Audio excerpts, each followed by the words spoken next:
L'actualité de ces dernières années, au travers entre autres des caricatures de Mahomet et de ses terribles répercussions, ont relancé au pays enchanté de la laïcité le débat sur la liberté d'expression et en particulier sur la liberté de pouvoir blasphémer, sur le droit au blasphème. Rien que le formuler comme ça me paraît déjà un peu étrange. Mais bon. Alors en tant que chrétien, il ne nous viendrait évidemment pas à l'esprit de blasphémer le nom de Dieu, du moins pas consciemment, et dès lors, nous ne nous posons pas la question du blasphème et de sa pertinence. Peut-on blasphémer le nom de Dieu? Peut-on se moquer de lui? Peut-on l'insulter, lui manquer de respect? Cela a-t-il du sens si on ne croit pas en Dieu? Et puis, et surtout, j'ai envie de dire, qu'en dit la Bible? Elle en dit en fait beaucoup de choses. Mais une seule suffira et nous évitera le voyage biblique appuyé. Ne pas reconnaître Dieu pour ce qu'il est, donc Dieu, est déjà en soi un blasphème à ses yeux, une atteinte portée à sa dignité. Relisez le chapitre 1 de l'Épître aux Romains. Néanmoins, pour pousser le débat, je vous invite à prendre un passage dans l'Évangile de Marc, mais nous irons aussi dans Matthieu et dans Luc. Passage qui relate eux aussi cette interaction de Jésus avec les enseignants de la loi de Moïse sur le sujet du blasphème, entre autres. Ce texte se trouve donc dans Marc 3, les versets 20 à 30. Ils se rendirent à la maison, donc Jésus et ses disciples, et la foule se rassembla de nouveau de sorte qu'ils ne pouvaient même pas prendre le repas. Lorsqu'ils l'apprirent, les membres de la famille de Jésus vinrent pour s'emparer de lui, car ils disaient « Il a perdu la raison ». Les spécialistes de la loi qui étaient descendus de Jérusalem disaient « Il a en lui Belzébul ». C'est par le prince des démons qu'il chasse les démons. Jésus les appela et leur dit sous forme de parabole « Comment Satan peut-il chasser Satan ?»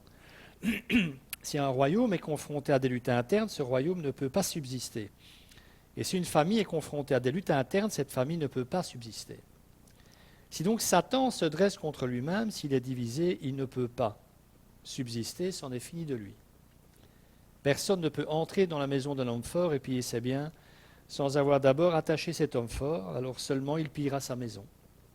Je vous le dis en vérité, tous les péchés seront pardonnés aux hommes, ainsi que les blasphèmes qu'ils auront proférés. Mais celui qui blasphémera contre le Saint-Esprit n'obtiendra jamais de pardon. Il mérite une condamnation éternelle.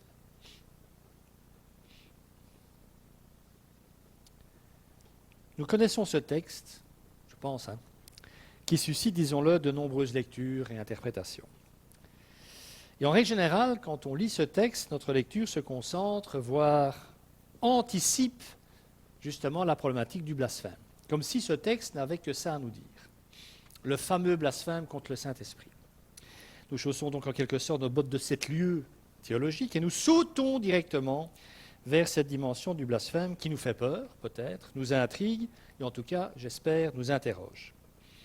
Seulement, voilà, qu'est-ce que nous sautons? Est-ce que nous sautons que ça, en fait? Que sautons-nous quand nous allons directement au blasphème à la fin de ce texte? Alors, certains disent que le centre de ce passage, c'est l'enseignement de Jésus qu'il donne relatif à l'état d'un possédé délivré par la puissance du Christ.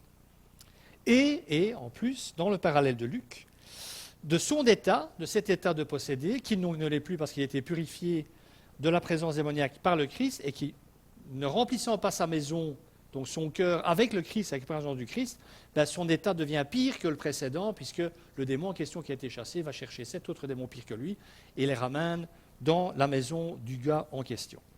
Et on va prendre ce court passage que je trouve donc dans le parallèle à ce texte dans l'évangile de Luc. Lorsqu'un esprit impur est sorti d'un homme, il va dans les endroits arides pour chercher du repos. Comme il n'en trouve pas, il dit « Je retournerai dans ma maison d'où je suis sorti ». À son arrivée, il l'a trouvé balayée et bien rangée. Alors il s'en va prendre 7 autres esprits plus mauvais que lui. Ils entrent dans la maison, s'y installent. Et la dernière condition de cet homme est pire que la première.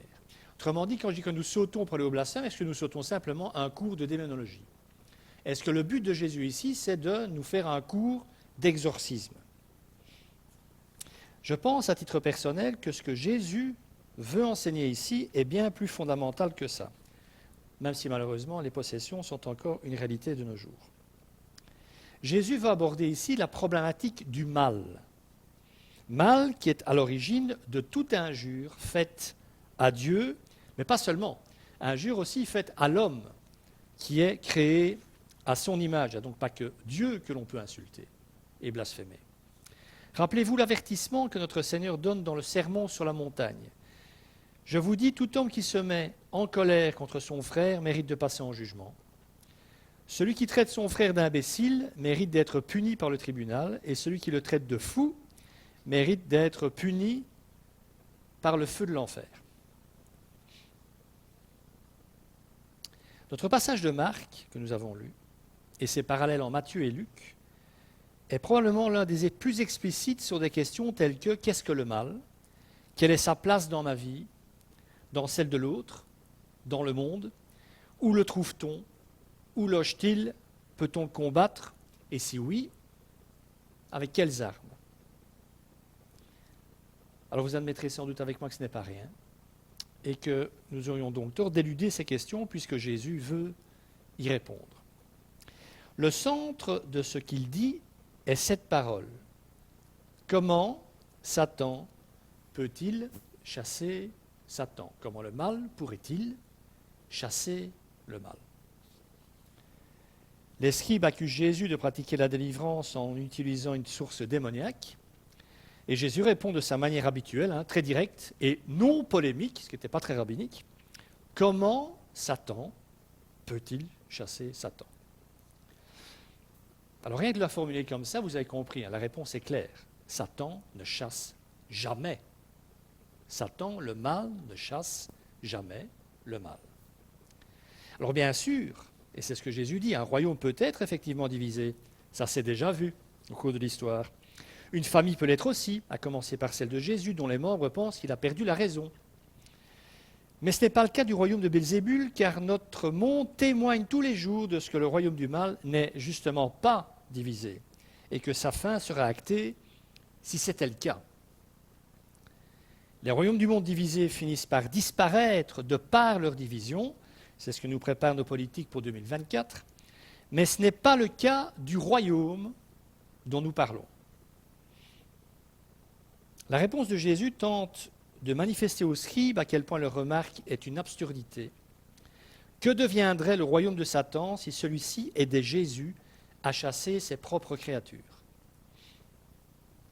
Alors c'est une réponse faite aux enseignants de la loi. D'ailleurs, on focalise sur eux. Oh les pauvres, qu'est-ce qu'il leur met de nouveau, Mais c'est aussi un avertissement aux disciples de tous les temps.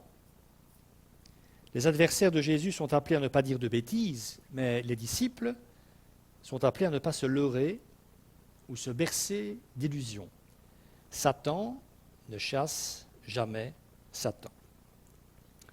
Cela signifie qu'en empruntant ses méthodes et ses armes pour venir à bout de lui et de ses œuvres, on ne fait jamais que le servir.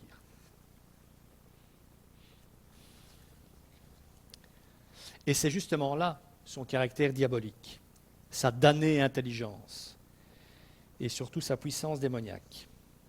Non seulement il se fait servir par ses agents, victimes ou complices, mais encore il peut laisser tranquillement ses ennemis faire son œuvre sans qu'ils s'en doutent. Et c'est là le meilleur de ses atouts. Le caractère à la fois horrible et efficace de ce qu'il accomplit dans le monde poussera toujours des hommes généreux, vraiment, à donner à leur révolte contre le mal, donc contre Satan, les armes dont il se sert et qui ont fait leur preuve, à commencer par exemple par la violence. Comment ne la mettrait-on pas au service de la justice? Comment pourrait-on supporter de la laisser aux seules mains de l'injustice? Il est par exemple, du moins le pense-t-on, légitime d'user de violence à l'égard des dictateurs qui en usent et en abusent. Tout comme il est normal de bombarder des hommes qui bombardent eux-mêmes d'autres hommes parce qu'eux le font pour la bonne cause. C'est légitime, non? Le problème, nous dit Jésus, c'est que dans ce cas, on ne chasse pas Satan, on ne fait que multiplier sa puissance en déplaçant son champ d'action. Ses armes sont empoisonnées. Comme le dit si bien Jean Valette, pasteur Sévenol, c'est en vain qu'on dérobe le poignard de l'assassin en croyant pouvoir le reforger pour en faire l'épée du chevalier. Le poison est resté dans l'acier.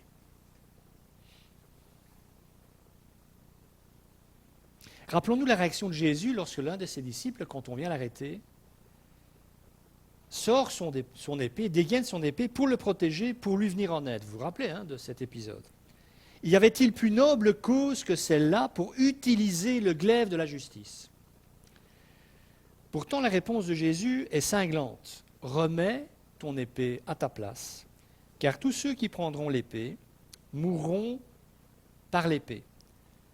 Autrement dit, quiconque utilise les armes des ténèbres renforce le pouvoir des ténèbres.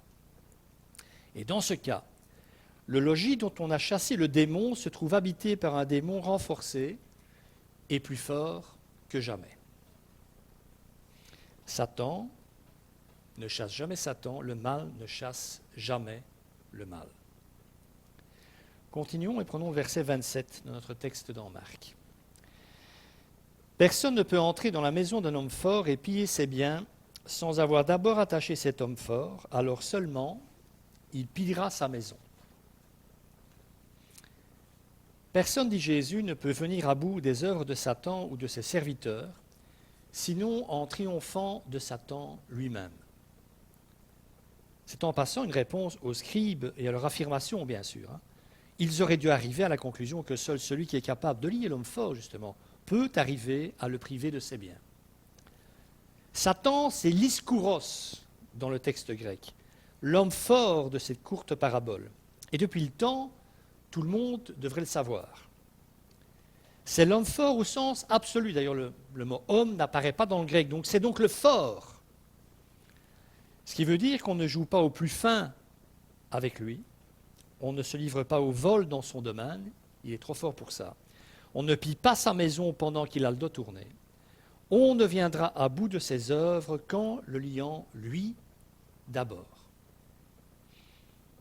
Et le seul qui puisse y arriver est celui que Luc appelle justement l'iskourotéros, le plus fort que lui, le plus fort que l'homme fort.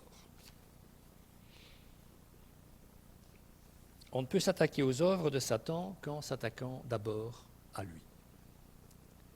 Cette affirmation sans réserve de notre Seigneur ouvre, me semble-t-il, d'étranges perspectives sur la lutte contre le mal, sous toutes ses formes, parce qu'il peut en prendre beaucoup de formes, le mal. Il faut noter en effet que Luc fait preuve ici de beaucoup de discernement, en plaçant après le passage qui nous occupe celui de l'esprit impur, que nous avons lu, expulsé, qui revient avec 7 autres collègues, pire que lui. Cela nous donne une idée du caractère désespérant de la lutte contre les diverses manifestations du mal. Telle une hydre, chaque fois que l'on coupe l'une de ses têtes, il en pousse 2. Et dans le texte de Luc, contrairement au mythe d'Héraclès, il en pousse même 7. C'est comme si on n'en viendra jamais à bout. Cela tient au fait que nous nous attaquons non à la source du mal, mais à ce qu'il produit uniquement. Et le danger que nous courons dès lors serait de trouver en la lucidité de l'Évangile et des paroles de Jésus les raisons de désespérer et d'arrêter de nous battre contre le mal. Ce n'est pas ce qu'il faut faire, ça vous l'aurez compris, parce que l'enjeu est trop important, parce que l'enjeu, ce sont les hommes. En d'autres termes, aussi désespérant que semble le combat, il faut le mener et ne pas renoncer. Cependant, ce que l'Évangile nous appelle à faire, c'est porter notre combat contre l'adversaire lui-même. Et en ce sens, soyons clairs, il n'y a que nous, les chrétiens, les disciples de Christ, qui pouvons mener cette lutte-là, comme nous y invite d'ailleurs l'apôtre Paul. Je prends ce texte d'Éphésiens 6, que vous connaissez bien, je pense. En effet, ce n'est pas contre l'homme, donc contre la chair et le sang, que nous avons à lutter, mais contre les puissances, contre les autorités, contre les souverains de ce monde de ténèbres, contre les esprits du mal dans les lieux célestes. Ça, il n'y a que nous qui pouvons le faire, parce qu'il n'y a que nous qui savons qu'ils existent, et qu'il n'y a que nous qui puissions y faire quelque chose dans la prière et autres. En revanche, la lutte contre le mal et ses effets, les effets du mal, les conséquences du mal, nous pouvons la mener avec tous les hommes de bonne volonté. Il ne faut pas être chrétien pour combattre les œuvres du mal dans ce monde. Il y a une chose à laquelle Paul nous invite aussi, tout comme notre Seigneur, donc je l'ai dit, c'est à la lucidité. Nous n'avons pas lutté contre la chair et le sang, contre des hommes, mais nous trouverons en face de nous, dans le combat pour libérer les victimes du mal, des hommes. à la fois serviteurs et victimes du mal. Nous pouvons les mettre provisoirement hors d'état de nuire en détruisant leurs œuvres. Nous n'atteignons pas pour autant en eux celui, Satan, ou ce, le mal, qui les a inspirés. Le mauvais levain perdure et les conduira à produire de nouvelles mauvaises œuvres. Même quand on aura arrêté, on les aura empêchés d'en produire d'anciennes. Pire encore, parfois, si c'était souvent, ce levain va gagner ceux-là même que nous avons contribué à délivrer. L'esprit de lucre, du désir de s'enrichir, va envahir le cœur du pauvre d'hier, et le persécuté de la veille se prépare à être, à notre grand désespoir, le bourreau de demain. Au nom de l'Évangile, nous avons libéré les malheureux de leur chaîne, Wilberforce était chrétien, mais nous n'avons pas réussi à leur ménager un espace de liberté où le mal qui les avait écrasés ne puisse pas entrer pour les tenter à leur tour. Au cours de l'histoire, les victimes du mal ont si souvent trouvé dans leur libération la force et la liberté qui leur manquaient pour en devenir les complices. Les maîtres et les esclaves sont donc unis dans leur capacité à faire le mal. On peut voir ailleurs, dans l'histoire de l'Église par exemple, allons-y, que les ordres mendiants ont été créés pour contrecarrer l'influence néfaste de la richesse et du pouvoir sur les responsables de l'Église. Responsables qui, d'une Église pauvre et persécutée, ont fait une Église riche et persécutrice. Rien ni personne n'a jamais été épargné par ce terrible fléau. Et c'est bien pour ça que la parole de Jésus ne s'adresse pas seulement, comme on le dit trop souvent, aux scribes qui l'ont accusé d'être habité par Satan. Elle s'adresse aussi à ses disciples. Ne vous leurrez pas, vous êtes et vous serez vous aussi capables d'être des agents démoniaques. La question cruciale de l'enseignement de Jésus ici, donc ce n'est pas spécialement cette histoire de possession, j'y reviendrai, elle est importante, mais ce n'est pas seulement ça. En tout cas, la question qui, à mon sens, devrait nous empêcher de dormir la nuit, et je ne pense pas que ce soit le cas, me semble donc être celle-ci. Où, dans quelle retraite, arriverons-nous à traquer enfin le mal, parfois Satan lui-même, afin qu'il ne puisse plus déposer son venin? Où allons-nous devoir combattre, mener ce combat? Écoutez, la Bible en main, ça ne va peut-être pas vous faire plaisir, mais la seule réponse objective me paraît être en nous et en nous seulement. Je ne peux pas aller chercher le mal en vous. Je peux aller le combattre en moi, le combattre en vous. Ça dépend de vous. C'est une des vérités évangéliques les plus oubliées de tous les temps, sans doute. Elle est aujourd'hui plus que jamais. Et dans cette phase ultime du combat où ce ne sont plus les effets du mal que l'on poursuit, mais le mal lui-même, aucun autre champ de bataille ne nous est accessible, ni permis que celui de notre propre cœur. Alors on peut prêcher l'Évangile pour aider les autres à s'engager dans cette phase suprême de la lutte. On ne saurait s'y engager à leur place. C'est ce que je disais. Je peux m'occuper de moi à ce niveau-là, mais je ne peux pas m'occuper de vous. Je peux dire ce qu'il faut faire, mais c'est à vous à le faire. Comme c'est à moi à le faire dans ma vie. Nous ne pouvons pas grand-chose contre le mal en tant que réalité spirituelle et personnelle, puisque son maître est Satan, mais le peu que nous pouvons, c'est et ce n'est que sur nous-mêmes. Ça signifie, c'est une conséquence logique de ce que je viens de dire, et je vais peut-être là encore vous choquer, mais ça veut dire que la maison du fort, Oikeatu Iskuru, cette maison de l'homme fort, c'est toujours notre cœur et notre vie. Alors oui, je sais, vous allez me dire, il y a l'unisson pour les gens qui vont peut-être regarder la vidéo sur YouTube, mais nous sommes le temple du Saint-Esprit. Oui. Je ne parle pas de possession ici, je parle de mal, d'accord? Croyez-vous vraiment que le temple de Jérusalem n'ait jamais été profané? Qu'on n'y ait jamais rendu un culte à des idoles faites à l'image de l'homme déchu, et que ces cultes n'aient jamais eu d'impact sur la présence du mal dans la société juive? Ça ne serait jamais arrivé, vous croyez? Le temple et ce qui s'y passait n'était que le reflet du cœur du peuple, mes amis. Relisez les livres prophétiques et historiques de l'Ancien Testament et vous serez horrifiés et édifiés sur le sujet.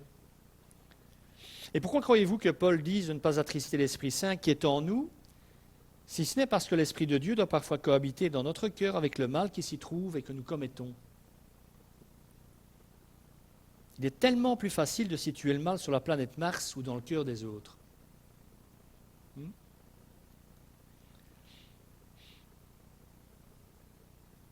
Second enseignement de ce verset 27, c'est que c'est Christ seul qui peut lier l'homme fort, qu'il est cet homme plus fort que l'homme fort.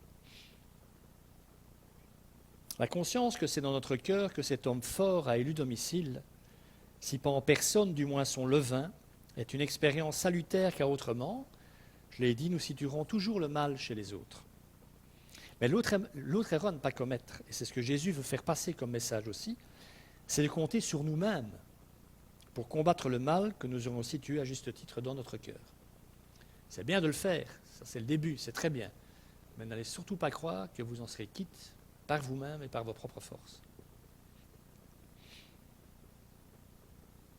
D'ailleurs, d'où pensons-nous que viennent tant d'éthique de la personne, de discipline ascétique, d'héroïsme, de principes de vie, de pratiques pour la conduite de la vie, et tant d'échecs?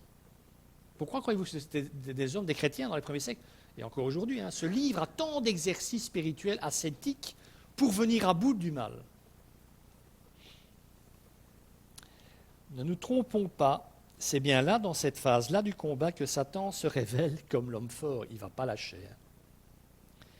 Et c'est là, plus que sur les champs de bataille extérieurs à nous, le mal que nous voyons autour de nous et que nous pouvons aussi combattre. C'est dans ce dernier carré du Noikia, dans une maison qui est la nôtre et la sienne. La nôtre ou la sienne à certains moments, car tout s'y joue. C'est bien là que la parole sur les 7 démons prend tout son poids. Vous l'aurez compris sans doute, c'est ici qu'il faut prendre garde à ce que Jésus dit. Et que dit-il en nous donnant cette parabole? Alors, je l'ai dit, on peut en rester à la surface. C'est ce que je disais en introduction. Et décréter que Jésus nous parle ici simplement, si je puis dire, de la situation d'un homme dont le démon a été chassé et qu'une fois sa maison nettoyée, sa vie expurgée, se voit envahir à nouveau par non plus un démon, mais 8. Le premier et les 7 autres. On peut se limiter à ça et faire de cette parabole donc une sorte de principe de démonologie, convertir absolument la personne après la délivrance. C'est ce qu'on entend la plupart du temps dans les milieux protestants évangéliques. Je ne pense pas m'avancer trop en disant ça. Mais nous serions tort de nous limiter à ce sens, me semble-t-il. Car nous pouvons très bien, à force de rigueur et d'assai, je l'ai dit, relisez les Pères d'Orient si vous avez l'occasion de le faire, chasser Satan, le mal de notre cœur, balayer la maison, la mettre en ordre, mais, dit Jésus, mais il reviendra. Et pourquoi reviendra-t-il? Parce que c'est sa maison. Il y a habité et il veut y habiter encore. Matthieu le rapporte très bien. Et istonaikon mou epistrepho, je retournerai dans ma maison. J'y retourne parce que c'est ma maison, dit le démon dans la parabole. C'est d'ailleurs pour bien préciser cette qualité que Jésus parle de Belzéboul et qu'il l'identifie donc comme étant Satan. Il y a une indication que Jésus donne en employant ce vocable-là. Il aurait pu en employer un autre pour parler du diable. Il emploie celui-là. Alors ce nom, il devrait vous dire quelque chose, peut-être pas dans la traduction, mais dans l'hébreu de l'Ancien Testament, on le cite, ce Baal-Zéboul.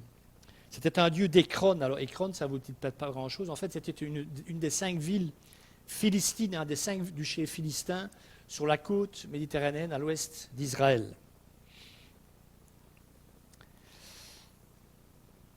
On explique que le terme Baal-Zéboul, qui veut dire Dieu des mouches, c'est déjà pas très sympa, a été transformé par les Juifs afin d'insulter le faux Dieu des Philistins, a été transformé en Baal-Ziboul, ou Zébel, qui veut dire fumier. Mais je ne pense pas que l'utilisation, contrairement à ce que beaucoup disent en lisant ce texte, que l'utilisation de ce nom soit ici méprisante, que le but de Jésus aurait été d'employer ce terme en vue de mépriser son ennemi, qui est le diable. Je pense qu'il vaut plutôt y voir cette haute acceptation du terme, Baal-Zébul, qui lui veut dire habitation, le Dieu qui m'habite, le maître de la maison, qui habite donc les mauvais esprits. Et je pense que c'est ce sens-là que Jésus a à l'esprit quand il emploie ce vocable-là, parce que ça colle immédiatement en lien direct, c'est un lien direct avec l'enseignement qu'il veut en tirer. C'est donc sa maison qu'un démon l'ait habité ou que le mal ou l'ancienne nature humaine y sont encore actives, c'est sa maison. Il y reviendra, dit Jésus, surtout, et là encore Matthieu a eu le soin de le noter, si à son retour, il trouve la maison inoccupée, c'est-à-dire vide de la présence de celui qui est plus fort que lui, le seul qu'il redoute, Christ. Alors, la terreur des démons en face de Jésus est sans cesse soulignée dans les évangiles, vous le savez comme moi.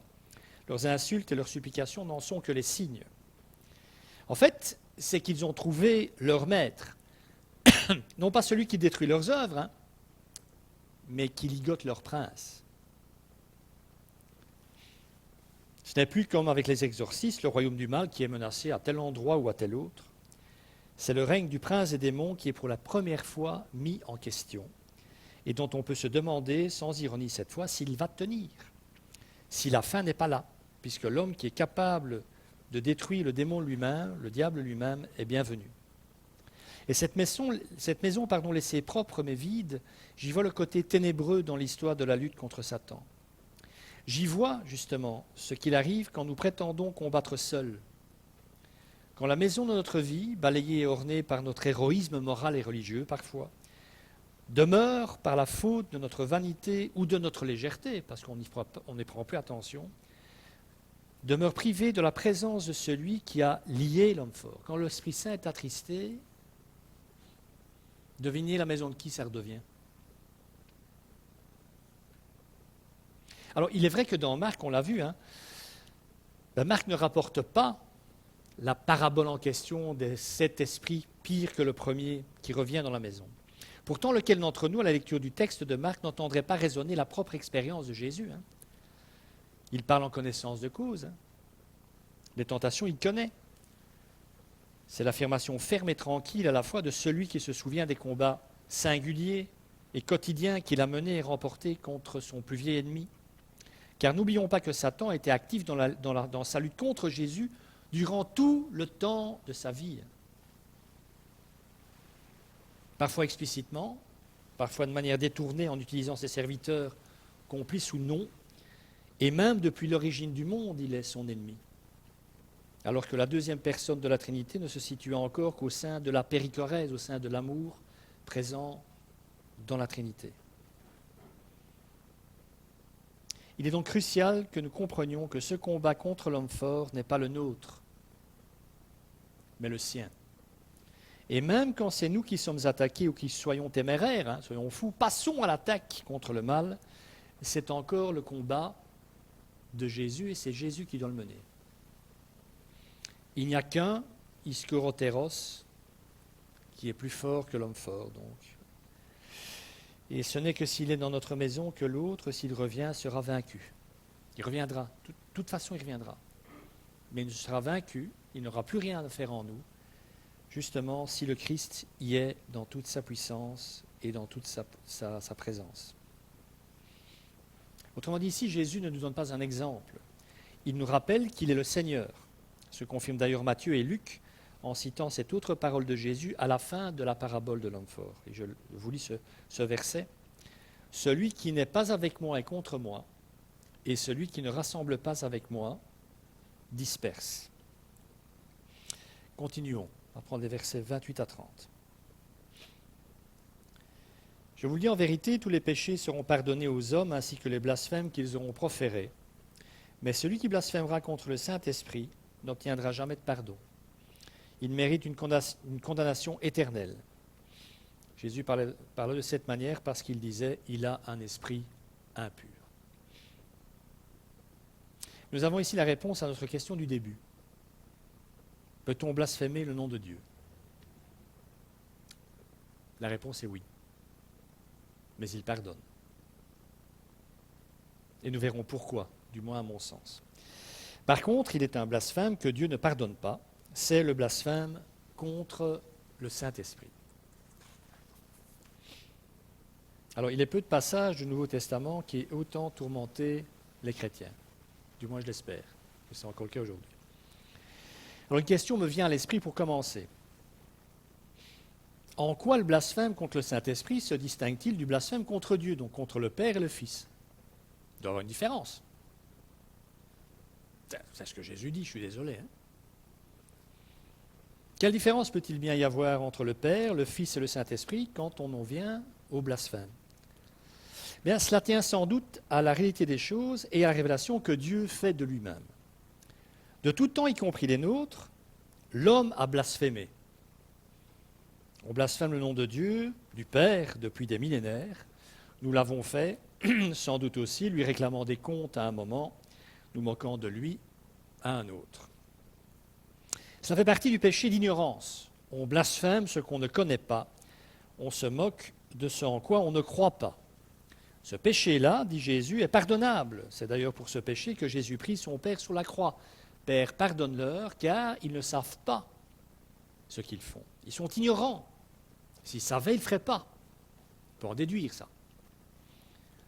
Il est d'ailleurs frappant qu'en attribuant à Jésus une connivence avec le diable, Jésus ne se soit pas senti plus insulté que ça.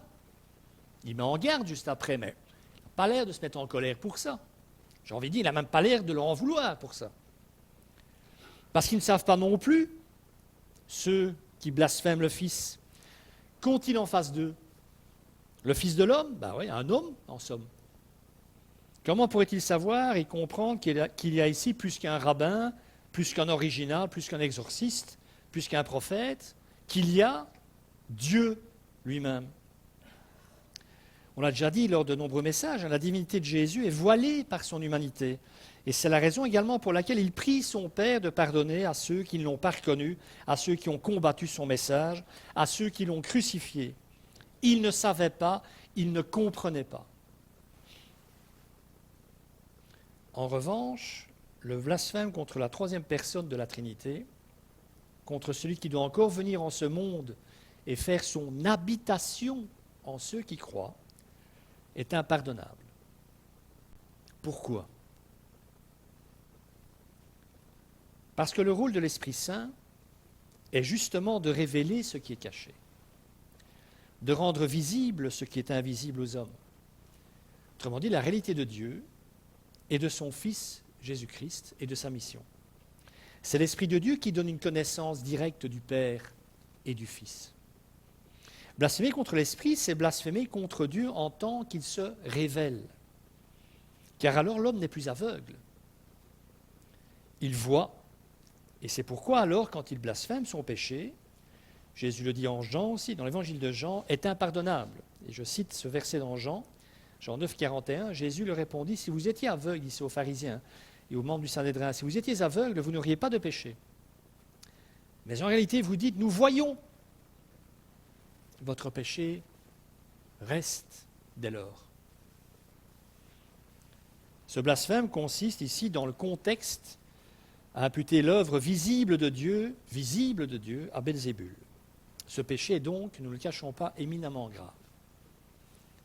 Cela revient en fait à dire que le cœur de Jésus est habité par l'homme fort, par le diable, qui le fait agir à son profit.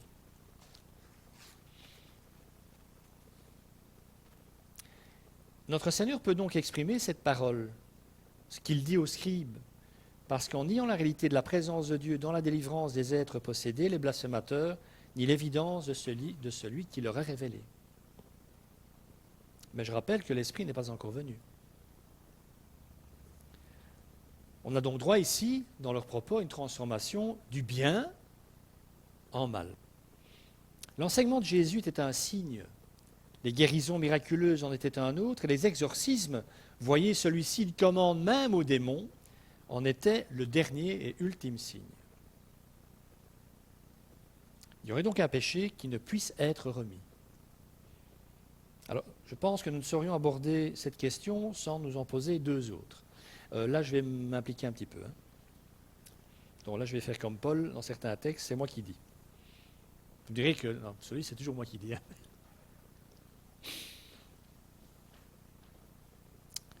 Première question. Si nous affirmons positivement que le blasphème contre l'esprit est irrémissible, donc c'est foutu, c'est perdu, si quelqu'un pose cet acte, la question que j'aimerais poser, si nous croyons ça vraiment, comme ça, Jésus le dit, on le lit, c'est comme ça, hop, lui il a fait ça, alors perdu, éternel, tac, terminé. Qu'est-ce que ça dit de nous? Moi, c'est ça qui m'intéresse, par rapport à moi-même déjà. Alors, c'est vrai que si nous disons, oui, péché contre le Saint-Esprit, Jésus le dit, c'est fini, quoi. Alors, c'est vrai que si nous avons cette position telle qu'elle, nous aurions pour nous la clarté du texte. Plus clair que ça, c'est compliqué à faire. Hein. Il existe un péché qui n'est pas remis, qui n'est jamais remis, et celui qui le commet se rend coupable d'un péché éternel. Bien. Mais ceux qui pensent ça, ou peut-être nous le pensons, hein, posons la question, comment pouvons-nous prononcer de telles paroles, sinon en oubliant qu'elles s'appliquent à des hommes? On parle d'hommes et de femmes bien réels ici. Hein. Sinon en traitant simplement ce que Jésus dit comme une sorte de thème théologique, un terrible mystère, mais qui devrait nous réduire au silence ou nous jeter dans la prière, parce que nous sommes confrontés à ce phénomène, à ce que Jésus dit. On ne devrait pas se contenter de dire, oh voilà, ils sont perdus, c'est foutu pour eux. Non, non, on devrait être pas bien par rapport à ça. Et en fait, en y réfléchissant, admettre cette parole, l'envisager telle qu'elle comme possibilité, c'est nous placer à notre tour dans la position des scribes. De ces hommes qui enfermaient leurs frères dans la prison d'une condition définitive et sans issue. Qui les considéraient comme des pécheurs. Vous êtes des pécheurs. Et s'estimaient donc, quitte envers eux, ne rien leur devoir. Si c'est une condamnation sans appel, tu as blasphémé contre le Saint-Esprit. Voilà. D'une situation périlleuse, mais peut-être passagère, car Dieu peut tout, les scribes faisaient une position maudite et définitive. Vous êtes des pécheurs. Mais mes amis, est-ce que ce n'est pas tuer l'espérance? Est-ce que ce n'est pas ça le pire des péchés? Que nous puissions commettre sachant le Dieu qui est le nôtre, hein, parce que c'est ça que je tique.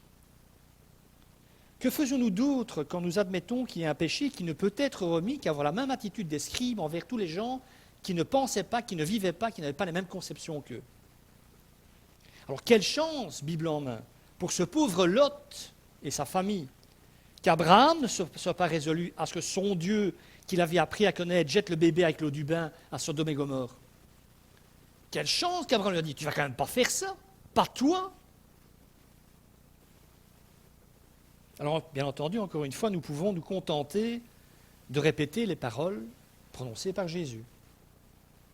Mais notre attitude resterait-elle la même s'il nous était révélé que c'est nous qu'elle concerne?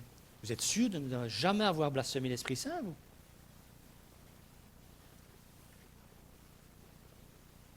Qu'est-ce que vous en savez? Et moi, qu'est-ce que j'en sais? Et peut-être que dans ce cas, si on commence à se mettre dans l'équation, nous prendrions conscience de ce que nous avons oublié lorsque cette parole ne concernait que les autres. Est-ce que ce n'est pas le problème quand on lit tous les textes de l'Évangile, quand on suit Jésus dans son pèlerinage terrestre? Chaque fois qu'il a interagi avec des gens qui ne comprennent rien, ou les scribes, ou les pharisiens, n'importe qui d'autre, qui sont butés, aveugles, tout ce que vous voulez, où est-ce qu'on se place? On se place tout le temps du côté de Jésus. Quelle bande de cloches, hein? C'est pas là qu'il faut se mettre, c'est en face.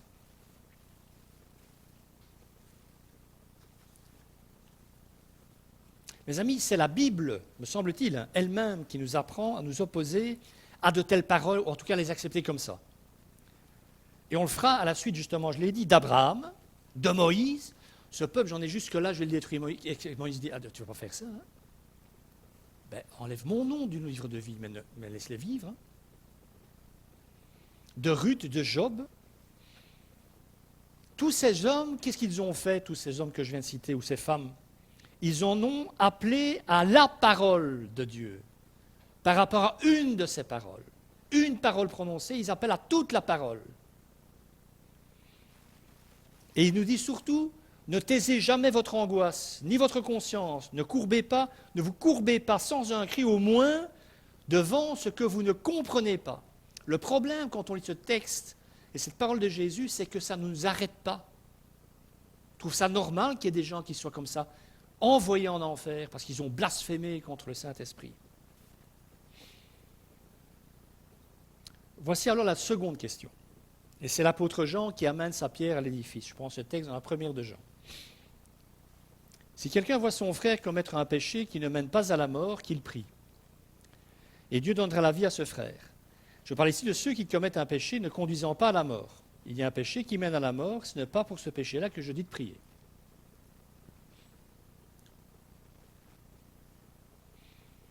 J'aurais pu lire les versets avant et après, ça n'éclaire pas. Voilà Jean qui nous parle donc d'un péché qui conduit à la mort et pour lequel on ne peut plus prier. Donc si quelqu'un pose ce péché, fait ce péché, il ne faut même plus prier pour lui, dit Jean. Il est foutu. Alors Jean, question, Jean parle-t-il du même péché? Parce qu'il parle du péché contre le Saint-Esprit. Alors je vais vous aider. Un contexte aidant, c'est peu probable. Et nous voici non plus avec un péché irrémissible, donc non remettable, je ne sais pas comment on dit, un deuxième péché qui n'est pas pardonnable, je vais le lire comme ça, mais deux. On en a deux pour le prix d'un. Et cela fait du même coup mentir Jésus qui dit qu'il n'y en a qu'un. Sans compter qu'en ce qui concerne celui dont Jean parle, les théologiens ne sont évidemment absolument pas d'accord entre eux quant à l'identification de ce péché. Enfin, ils ne sont pas d'accord, ils sont convaincus dans leur propre coin d'avoir raison, mais tous les autres disent non, moi je ne suis pas d'accord avec ça. Rendons-nous compte, ils ne savent pas, alors que cela touche à la damnation éternelle des êtres. La parole de Dieu nous laisserait aveugles sur de telles questions, sur des points de détail, admettons, mais sur l'essentiel. Cette parole de Jésus et cette autre de Jean posent les conditions de notre seconde question. L'évangile du Christ, c'est polémique ce que je fais exprès, pour faire réfléchir. L'évangile de Christ ne contredit-il pas de telles paroles? Alors, cette parole que prononce Jésus doit avoir un sens, forcément un sens possible, et il faut alors le chercher. C'est bien ça le problème, on ne cherche pas le sens. Mais ce ne peut être en même temps une parole de Jésus, une parole qui ferme à l'espérance. Car ce n'est pas n'importe qui dit ça, c'est Jésus qui le dit. Lui dont le message est l'amour du Père et son pardon et qui donne sa vie pour la rançon des hommes. C'est ça Jésus, c'est ça l'Évangile. Et ce message, il le dit en enseignant les scribes. Or, son enseignement, c'est ce que nous dit Joachim Jeremias, un théologien allemand spécialiste du Nouveau Testament, est une interpellation personnelle de l'homme. L'enseignement de Jésus est une interpellation personnelle de l'homme. Il s'adresse à chaque homme. Autrement dit, Jésus ne prêche pas pour placer devant les hommes des vérités de nature à les renseigner sur leur état présent ou leur sort éternel, mais pour les appeler à force d'amour ou même parfois de colère, c'est vrai, à la repentance et au salut. Jésus n'est pas un philosophe.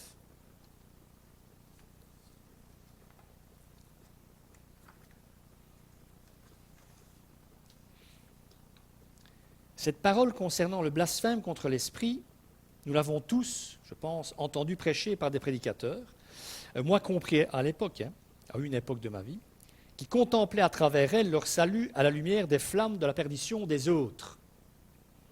Et c'est ça qui me gêne. Tellement facile d'envoyer les autres en enfer. Pour tous ceux-là, et je ne juge pas, cette parole de notre Seigneur semble être décidément une parole fermée sur elle-même, une parole prison en quelque sorte. La question se pose donc, et elle est terrible peut-être, est-il concevable que cette parole soit une prison pour Jésus aussi quand il la prononce? Et si pas, si on a un doute, que signifie-t-elle pour lui, dans sa bouche, quand il dit ça aux scribes? Et, entre parenthèses, nous pourrions nous poser exactement la même question à propos de bien d'autres paroles, qu'on lit, et on ne s'arrête pas. J'en ai pris 3, il y en a bien d'autres. Par exemple, celle-ci. Je ne suis pas venu appeler les justes. Vous rappelez le contexte? Jésus a des contacts avec les prostituées, les collecteurs d'impôts. Les pharisiens, les scribes le voient. Enfin, il dit, mais qu'est-ce que tu fais avec ces gens? Enfin, si tu es un prophète, tu ne fréquenterais pas des gens pareils? Et je leur dis, ce ne sont pas les hommes bien portants qui ont besoin d'un médecin, ce sont les malades. Je ne suis pas venu appeler les justes. Vous vous rappelez? Une autre, à Pierre, celle-là. Va-t'en, arrière de moi, Satan. Vous connaissez le contexte, hein? Jésus, pour la 3e fois, dit à ses disciples, on va m'arrêter, on va me mettre à mort. Et Pierre dit, non, non, non, ça ne t'arrivera pas, ça n'est pas possible. Et c'est dans ce contexte-là que Jésus lui dit cette parole. Va-t'en, arrière de moi, Satan. 3e. Et ceux-là, la finale de Matthieu 25, et ceux-là s'en iront au châtiment éternel. C'est la finale de la parabole du jugement dernier. Rappelez? Où Seigneur, mais nous n'avons pas chassé les démons, ton nom n'avons-nous pas fait. Et Jésus dit, retirez-vous de moi, je ne vous connais pas. Et par contre, à contrario, il en accueille d'autres. Et dans le texte, on dit, ces gens ne devraient pas y aller. Pourquoi? Parce qu'ils ont offert un verre d'eau, simplement. Au plus petit frère de Jésus. Un simple verre d'eau. Mais les autres s'en iront au châtiment éternel. Dans la confrontation entre les scribes et Jésus, il faut bien comprendre que ce qu'on veut nous montrer aussi, c'est que Jésus n'est pas semblable aux scribes. C'est que sa parole ne fige pas la vérité dans le marbre des doctrines et elle ne se scelle pas dans la malédiction, le destin des hommes. Jésus n'est pas venu pour maudire les hommes. Hein. Comme le dit si bien, me semble-t-il, un Jean Valette que j'ai déjà cité plus haut, la parole de Jésus n'est jamais la pierre tombale qui se referme sur eux, mais la lumière qui les rappelle à la vie. Elle est toujours ouverte, toujours invitation, y compris quand elle juge et condamne. Même quand il condamne, c'est encore et toujours une invitation. Parce qu'à la différence des scribes et de bien des prédicateurs de l'Évangile, sans doute un nous parfois compris, la parole de Jésus ne saurait blesser l'autre sans le blesser lui. C'est pour cette raison qu'elle frémit toujours d'une espérance secrète en prononçant ses plus terribles menaces. Bien sûr que c'est terrible ce qu'il dit, mais c'est encore et toujours pour ouvrir l'autre à sa parole. Et plus la parole du Seigneur est redoutable, plus elle est dite avec la passion de tout faire pour qu'elle ne s'accomplisse jamais, pour qu'elle ne se referme pas sur l'homme comme un piège, mais le réveille comme un coup de fouet ou un coup de pied au derrière, si vous préférez. Autrement dit, dire aux scribes qu'il n'est pas venu appeler les justes, ce n'est pas les rejeter. Car alors, ils ne feraient que les imiter, mes amis, hein, parce que c'est ce qu'ils font, eux, rejeter les autres. C'est les appeler à comprendre qu'ils passent à côté de la grande joie du règne, ce règne qui vient. Il veut les convier à venir le rejoindre dans la compagnie de ceux qu'ils appelaient justement, tout auréolés de leur propre gloire, les pécheurs. C'est ça que Jésus leur dit. Aucun homme ne peut adresser ce vocable pécheur à un autre homme sans qu'il n'ait d'abord reconnu en être un aussi. Moi, je peux vous dire, vous êtes des pécheurs, vous savez très bien que je sais que j'en suis un aussi. Dire Satan à Pierre, c'est ce qu'il dit, hein? Il dit à Pierre, arrière de moi, Satan. Mais dire ça, ce n'est pas le livrer à Satan, nous savons très bien. Il lui dira d'ailleurs, j'ai prié pour toi, pour que le Satan ne te détruise pas, ne détruise pas ta foi. C'est l'avertir, encore une fois, qu'il est sur le chemin fatal où il va mettre sa parole d'homme, non plus au service de l'Évangile, mais à celui de l'ennemi. C'est lui rappeler sa vocation. Pierre, tu es un homme de Dieu. Tu es mon disciple. Cette parole est indigne de toi, indigne de moi, indigne de ta vocation. C'est dur ce qu'il lui dit, hein? Nous sommes d'accord, hein?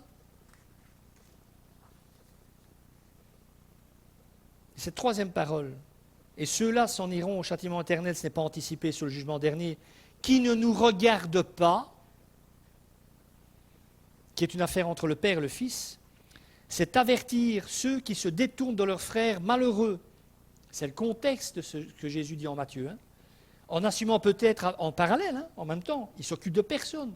Les gens n'ont aucune importance.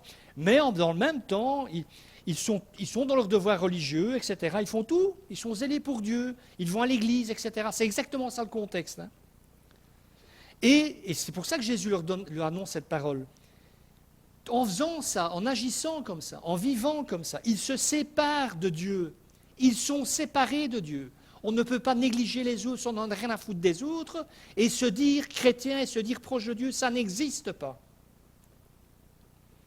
Et c'est leur dire, parce que vous vivez comme ça, vous êtes déjà séparés, vous êtes déjà en enfer, parce que vous ne savez pas ce que c'est aimer.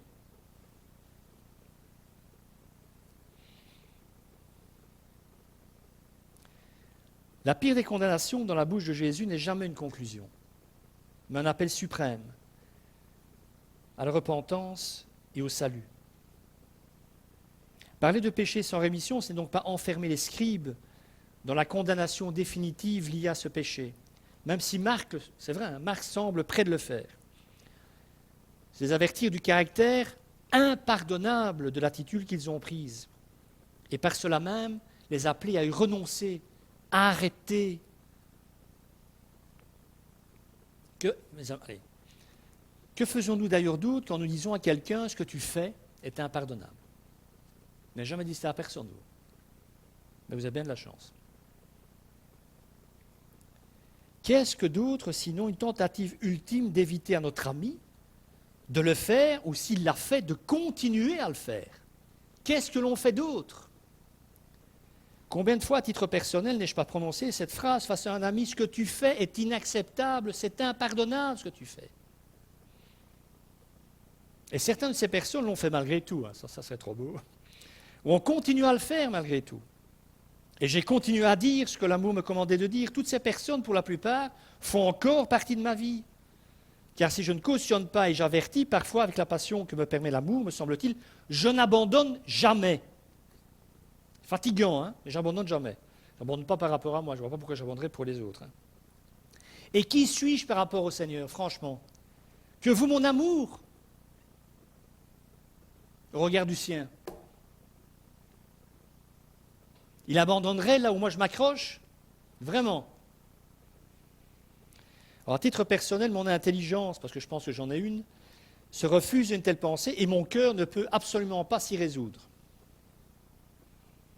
Et aucun de nos cœurs habités qu'ils sont par l'Esprit de Dieu ne devrait s'y résoudre. Et qu'on ne me taxe pas de romantisme. Je ne suis romantique qu'avec ma femme et jamais quand ça concerne la parole de Dieu. Dernier petit point, je termine. Jésus, mais on ne le remarque peut-être pas assez non plus, ne dit pas aux scribes qu'ils ont commis ce péché-là. Et l'on aurait du mal à penser que ce soit pour des raisons de prudence ou de diplomatie. Jésus n'en a rien à faire, en fait. Il dit ce qu'il a à dire.